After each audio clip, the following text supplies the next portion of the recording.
Dear friends, welcome to biblical పరివర్తన. Welcome to దేవుని ప్రేమ ఇదిగో. ఈ దినానికి సంబంధించినటువంటి వాక్య భాగం యోహాను సువార్త 20వ అధ్యాయం మార్చి 30వ తారీఖు చెందినటువంటి వాక్య భాగం. దీనికి ఒక హెడ్డింగ్ ఇవ్వాలి అని అంటే, తోమాను డౌటింగ్ థామస్ అనవచ్చునా? వాక్య భాగం చదువుకునే ముందు మనం ప్రార్థన చేసుకుందాం. May the words of my mouth and the meditation of our hearts be pleasing in thy sight, our rock and redeemer. Amen.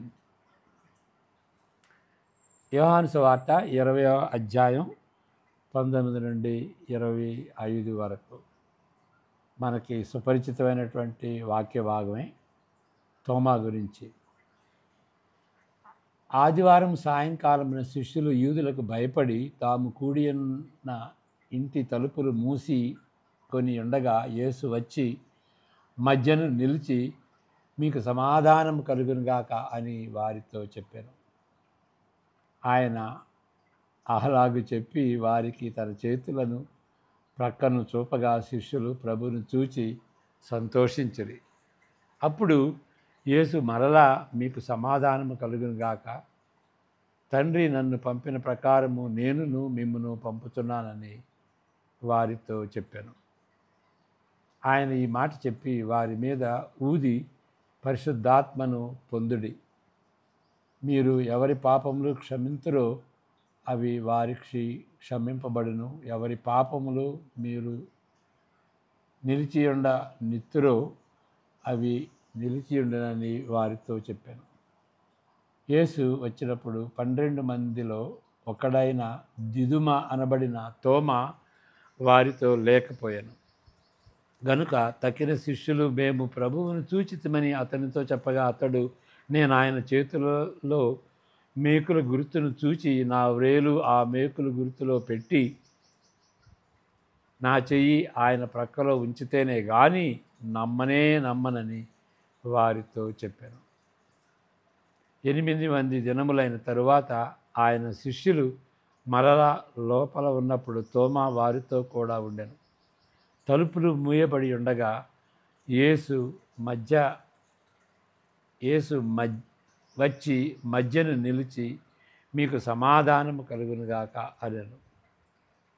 తరువాత తోమాను చూచి, నీ వ్రేలు ఇటు చాచి నా చేతులు చూడుము, నీ చెయ్యి చాచి నా ప్రక్కలో ఉంచి అవిశ్వాసివి కాక విశ్వాసివై ఉండుమనెను. అందుకు తోమా ఆయనతో, నా ప్రభువా, నా దేవా అనెను. ఇక్కడ ఈ కామెంటరీ చాలా సులువుగా అర్థం చేసుకోవచ్చు. చదువుతాను.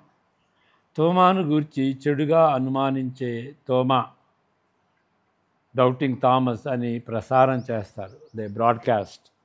అయినప్పటికీ మృతులలో నుండి యేసు లేచి ఉన్నాడని సందేహించుటకు కారణము, యేసు శిష్యుల బృందమునకు ప్రత్యక్షపరుచుకున్నప్పుడు ఆయన లేడు. మనం చదువుకున్నాం కదా ఈ వాక్య భాగం. ముందు యేసు ప్రభు శిష్యులకు కనిపించినప్పుడు ఆయన లేడు కాబట్టి ఆయన నమ్మలేదు. వాళ్ళు నమ్మారు, చూసి నమ్మారు. ఈయన లేడు కాబట్టి నమ్మటం కొంచెం కష్టమైంది. ఆ ముహూర్త సమయంలో ఇతరులలో ఎవరైనా లేనప్పుడు తోమా కంటే వారు మేలైన విధంగా ప్రవచించి ఉంటారనే స్పష్టత లేదు. ఒకవేళ వేరే వాళ్ళైతే నమ్మి ఉంటారు అనేటువంటిది ఆ విధంగా వాక్యం చెప్పట్లేదు. ఆ విధంగా స్పష్టపరచబడలేదు. కాబట్టి ఆయన్నే ఎందుకు డౌటింగ్ థామస్ అని అనాలి? నిజానికి తోమా పిరికివాడు మాత్రం కాదు. కొన్ని సందర్భాల్లో మనం చూస్తాం. అంటే పిరికివాడుగా ఉండి యేసు ప్రభుని నమ్మలేదు అని అనటానికి వీలు లేదు. ఎందుకంటే ఆయన అలాంటి వ్యక్తి కాదు.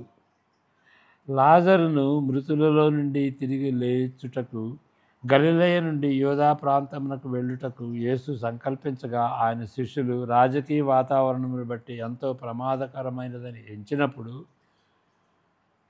తోమా చెప్పాడు ఈ విషయం. ఆయనతో కూడా చనిపోవటకు మనం వెళ్ళుదామని తన తోటి శిష్యులతో చెప్పాను. ఎవరు చెప్పింది? తోమా. తోమా అది 11-16లో మనం చూస్తాం. ఈ విధంగా నెమ్మదిగా ప్రోత్సహించిన వాడు తోమా. వెళ్దాం పదండి అని కొంచెం ధైర్యపరిచాడు అన్నమాట వాళ్ళతో. అప్పుడప్పుడు శిష్యులు అడగవలనని ప్రశ్నించిన ప్రశ్నలకు తోమా వారి పక్షమున అడుగుతాడు యేసు ప్రభువుని. కాబట్టి యేసు ప్రభు వారి వద్ద నుండి వెళ్ళిపోతాడని నొక్కి చెప్పినప్పుడు ఎక్కడికి వెళ్ళునో నిజంగా వారికి అప్పటికి తెలియనప్పుడు తోమా అంటాడు, ప్రభువా, ఎక్కడికి వెళుతున్నావో మాకు తెలియదే, ఆ మార్గమేలాగూ తెలియనని నెమ్మదిగా తోమా నిరసన చేసినది తన కొరకే కాదు, శిష్యులను కూడా శిష్యుల పక్షాన ఆ విధంగా అడిగినట్టుగా మనం గ్రహించుకోవచ్చు. కాబట్టి ఈయన రుజువు చేసేది కూడాను అందరి పక్షాన రుజువు చేస్తున్నాడు. అందరి పక్షాన ఆయన అన్నాడు, నేను చూస్తేనే తప్ప నేను నమ్మను అని. అయితే ఇక్కడ యోహాను 20లో యేసు పునరుద్ధానుడైన తరువాత అపోస్తులకు రెండవసారి ప్రత్యక్షమైనప్పుడు తోమా లేకపోయినందున అంతకుముందు కూడా ఇప్పుడు కూడా అతి ప్రాముఖ్యమైన సంభాషణను ఆయన రేకెత్తించాడు.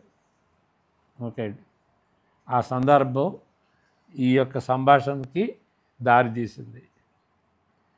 తాళము వేయబడిన తలుపుల ద్వారా యేసు లోపలికి ప్రవేశించినప్పుడు ప్రత్యేకంగా తోమా వైపు చూచి తన గాయాలను చూపించుకుంటూ, నీ వ్రేలు ఇటు చాచి నా చేతులు చూడుము, నీ చెయ్యి చాచి నా ప్రక్కలో ఉంచి అవిశ్వాసివి కాక విశ్వాసివై ఉండమనెను.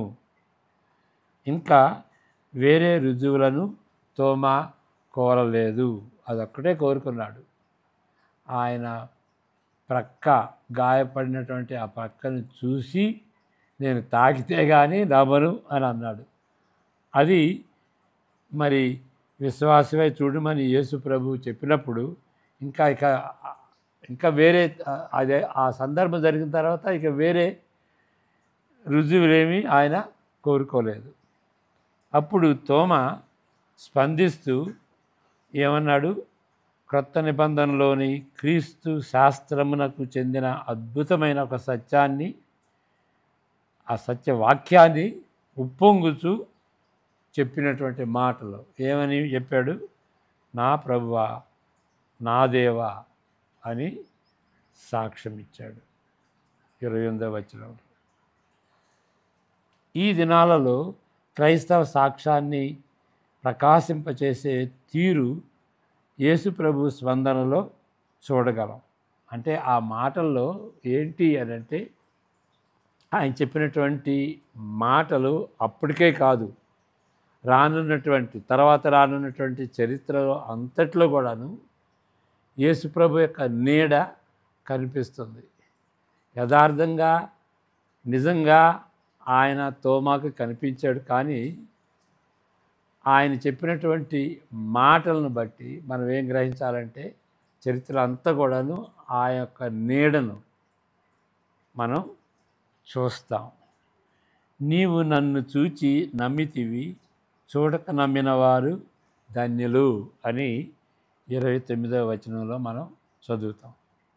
చారిత్రక మైదానములో ఆయన నీడను చూచేటట్లు ఇక్కడ యేసు ప్రభు చెప్పుతున్నాడు. ఆయన యొక్క నీడ చరిత్ర అంతలో కూడాను ఆయన యొక్క నీడ కనిపిస్తుంది. ఆయన భౌతిక దేహాన్ని చూడకుండా ఆయన చేతి గాయాలను కానీ కాలు గాయాన్ని కానీ ప్రక్క గాయాన్ని కానీ తాకకుండా లక్షలాదిగా నమ్మే వారిని దృష్టిలో ఉంచుకొని యేసు ప్రభు చెప్పినటువంటి మాటలు ఇవి. ఈ విధంగా నమ్మిన వారి విశ్వాసంలో ఏ విధమైన కొరత లేదు. వాళ్ళు చూడలేదు కానీ నమ్మారు. ఎందువల్ల నమ్మారు? తోమా వలె శిష్యులు అపోస్తలులు చెప్పినటువంటి మాటలను నమ్మి వాళ్ళు రక్షింపబడ్డారు. నిజానికి దేవుని విచిత్రమైన అధీనములో పెక్యులర్ ప్రావిడెన్స్ ప్రజలను విశ్వాసంలోనికి తెచ్చుటకు దేవుని ఆత్మ వాడుకునే వాటిల్లో తోమా అనుభవ వృత్తాంతము ఒకటి. తోమా అనుభవం బట్టి మరి దేవుడు ప్రజల యొక్క విశ్వాసంలోనికి ఆ యొక్క సంఘటనను దేవుడు వాడుకున్నాడు. దృశ్య రూపంలో స్పష్టమైన రుజువును తన కృపచొప్పున యేసుక్రీస్తు ఒక వ్యక్తికి అందించుట ద్వారా తోమా విశ్వాస నివేదికను, ఒప్పుకోలు నివేదికను లెక్కించుటకు వీలైనది. ఆ యొక్క సంఘటన లేఖనాలుగా వ్రాయటానికి వీలైంది. కేవలము ఈ లేఖనాల్లోని నివేదికను, రిపోర్ట్, దాన్ని చదువుటకే అవకాశం కలిగిన వారు మారు మనసు పొందుటకు పురికొల్పబడతారు. మరి తోమా వలె, అపోస్తలుల వలె వాళ్ళు ఆయన యొక్క గాయాలను తాకి రుజువు చేసుకోలేదు కదా. కానీ అది రాయబడింది, ఆ సంఘటన వ్రాయబడింది. ఆ సంఘటన వ్రాయబడినటువంటి సంఘటన ఒక్కదాన్నే చదివేటువంటి వాళ్ళు నమ్మారు. వాళ్ళు మారు మనసు పొందడానికి ఆ విషయం, ఆ సంఘటన కొంచెం ఎంకరేజ్ చేసింది. వారు పురికొల్పబడ్డారు. తోమా, అతని వారసులు కూడా మనలాంటి వారసులు, నమ్మినటువంటి వాళ్ళు ఆయన నామమందు జీవము పొందుతారు. అదే సందర్భంలో చూడండి, ఇక్కడ 20వ అధ్యాయం 30-31 మనం చదువుదాం. యోహాను సువార్త 20:30-31. మరియు అనేక ఇతర సూచక్రియలను, ఇలాంటి సూచక్రియలు తోమా విషయంలో జరిగినటువంటి ఆ యొక్క సంఘటన అదొక సూచక్రియ. ఇతర సూచక్రియలను యేసు తన శిష్యుల ఎదుట చేసెను. అంటే అదొక సూచక్రియగా కూడా మనం గ్రహించాలి. ఎందుకంటే ఇలాంటి సూచక్రియలు అని ఈ తోమా నమ్మినటువంటి ఆ యొక్క సందర్భంలో చెప్పబడింది. ఇది యేసు తన శిష్యుల ఎదుట చేశాను. అవి ఈ గ్రంథమందు వ్రాయబడి ఉండలేదు కానీ ఆ సూచక్రియలు, వేరే సూచక్రియలన్నీ లేవు. కానీ యేసు దేవుని కుమారుడైన యేసుక్రీస్తు అని మీరు నమ్మునట్లును, నమ్మి ఆయన నామమందు జీవం పొందినట్లు ఈ సూచక్రియలు వ్రాయబడినవి. ఆ వ్రాయబడినవి వారిని చదువుకుని, ఆ చదువుకున్న దాన్ని బట్టి నమ్మి మరి జీవం పొందాలి, నిత్య జీవం పొందాలి, దేవుని యొక్క జీవం పొందాలి. కాబట్టి ఆ విధంగా ఆ యొక్క సంఘటన తోమా ఏ విధంగా చూసి నమ్మాడో, ఖాయం చేసుకుని నమ్మాడో, అది యథార్థమని తెలుసుకుని నమ్మాడో, అది ఆ సంఘటన వ్రాయబడిన దాన్ని బట్టి మనం చదివి, కేవలం మనం చదువుతాం, మనం ఆయన దేహాన్ని చూడలేదు కానీ ఆయన నీడను చూడగలుగుతున్నాం ఈ మాటల్లో. లేఖనాల గ్రంథంలో, చరిత్రలో మరి జరిగినటువంటి విషయాన్ని అనేక మంది విశ్వసించారు, చదవటాన్ని బట్టి విశ్వసించి నమ్మారు అన్నమాట. వాటిలో ఇదొక సంఘటన, ఇదొక్కటే కాదు. ఈ సంఘటనను బట్టి ఈయన ఖాయం చేసుకుని నమ్మాడు కాబట్టి అది యథార్థం. మరి ఒక సాంప్రదాయం ప్రకారం ఈ తోమా కేరళకి వచ్చాడు, మెడ్రాసులో చనిపోయాడు. ఆయన పేరున ఒక కొండ కూడా ఉన్నది, సెయింట్ థామస్ మౌంట్ అని అంటారు. రైల్వే స్టేషన్ కూడా, మెట్రో రైల్వే స్టేషన్ కూడా అక్కడ ఉన్నది. మరి ఆయన యొక్క సాక్ష్యాన్ని బట్టి అనేక మంది నమ్మారు. వాళ్ళు చూశారు యేసు ప్రభుని, చూడకుండా నమ్మారు కదా, వాళ్ళు ధన్యులు. ధన్యులు అంటే ఇక వాళ్ళ నమ్మికలో ఏ కొరత లేదు. కాబట్టి చూసి నమ్మినటువంటి వాళ్ళు, చూడక నమ్మినటువంటి వాళ్ళు ఎవరు? చూడక నమ్మినటువంటి వాళ్ళు మనం. చదువుకుని నమ్మాం, చూసి నమ్మారు వాళ్ళు, అంటే ఖాయం చేసుకుని నమ్మారు, యథార్థమని తెలుసుకుని నమ్మారు. వాళ్ళు గుడ్డిగా నమ్మలేదు, యథార్థమని నమ్మారు అన్నమాట. కాబట్టి బైబిలు యేసుప్రభుని గురించినటువంటి ఆ యొక్క శిష్యులు తర్వాత అపోస్తులుగా అయ్యారు. పరిశుద్ధాత్మ దేవుడు వచ్చినప్పుడు శిష్యులు అపోస్తులుగా అయ్యారు. అపోస్టెల్లో అంటే పంపబడినటువంటి వాళ్ళు, దేవుని చేత పంపబడినటువంటి అపోస్తులు.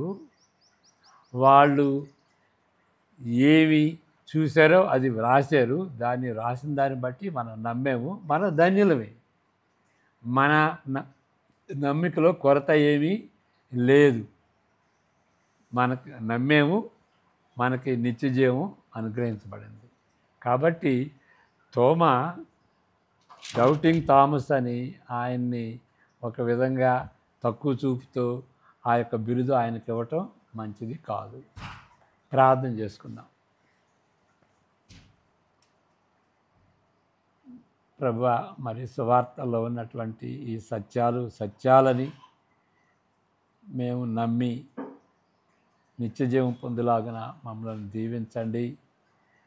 అనుభవంతో వాళ్ళు చూసినటువంటి దాన్ని, విన్నటువంటి దాన్ని, చూసినటువంటి దాన్ని, తాకినటువంటి దాన్ని, మరి 3.5 సంవత్సరాలుగా యేసు ప్రభుతో ఉండి అనుభవం పొంది వాళ్ళు కూడాను ముందు డౌట్ అనుమానించి అది సత్యమని గ్రహించుకుని, అది సత్యమని ఖాయం చేసుకుని వారు నమ్మారు ప్రభువా. ఆ విధంగా మేము నమ్మటానికి ఈ లేఖనాలు వాళ్ళు వ్రాసిన దాన్ని బట్టి మీకు వందనాలు చెల్లించుకుంటున్నాం. లేఖనాలను బట్టి వందనాలు. లేఖనాలు చదివేటప్పుడు మీ యొక్క పరిశుద్ధాత్మ ద్వారా మాకు కన్విక్షన్ అనుగ్రహించమని, మారు మనసును అనుగ్రహించమని, నిజంగా ఈ వ్రాయబడినటువంటి సత్యాలుగా నమ్మటానికి మీ కృపను అనుగ్రహించమని, సువార్త అని మేము అది సత్యమని నమ్మి మా జీవితాలను మీకు అంకితం చేసుకోవటానికి యేసు ప్రభు మా నిమిత్తమై చనిపోయాడు, మా నిమిత్తమై తిరిగి లేచాడు, మా నిమిత్తమై పరిశుద్ధాత్మ ద్వారా మా జీవితాల్లో ఉన్నాడు అని మేము నమ్మటానికి మీ యొక్క కృపను అనుగ్రహించమని, ఎవరైతే వింటున్నారో వారందరినీ దీవించమని ప్రార్థిస్తుంటున్నాం. ప్రభా, మా యొక్క సంఘ నాయకుల గురించి ప్రార్థిస్తుంటున్నాం. వారికి ధైర్యాన్ని అనుగ్రహించండి. డబ్బును బట్టి కాదు ప్రభువా, స్వార్థను బట్టి వాళ్ళు సేవ చేయటానికి మీ కృపను అనుగ్రహించండి. అంతేకాకుండా మా దేశాన్ని ఏలుతున్నటువంటి నాయకులు చాలా కష్టతరమైనటువంటి పరిస్థితి నాయన, అనేక రకాల మనుషులు అనేక కోణాల్లో మరి ఇబ్బంది పెట్టేటువంటి పరిస్థితుల్ని చక్కబెట్టడానికి నీతి న్యాయాలతో ప్రజల అభ్యుదయం కోరి రాజకీయ నాయకులైతేనేమి, సంఘ నాయకులైతేనేమి, సమాజ నాయకులైతేనేమి వారు పరిపాలించడానికి వారికి కావాల్సినటువంటి ఆశీర్వాదాన్ని వారిపై కుమ్మరించవలసిందిగా వేడుకుంటూ మా ప్రభువును రక్షకుడైనటువంటి యేసుక్రీస్తు పరిశుద్ధ నామమున ప్రార్థించి వేడుకుంటున్నాం తండ్రి. ఆమెన్. God bless you.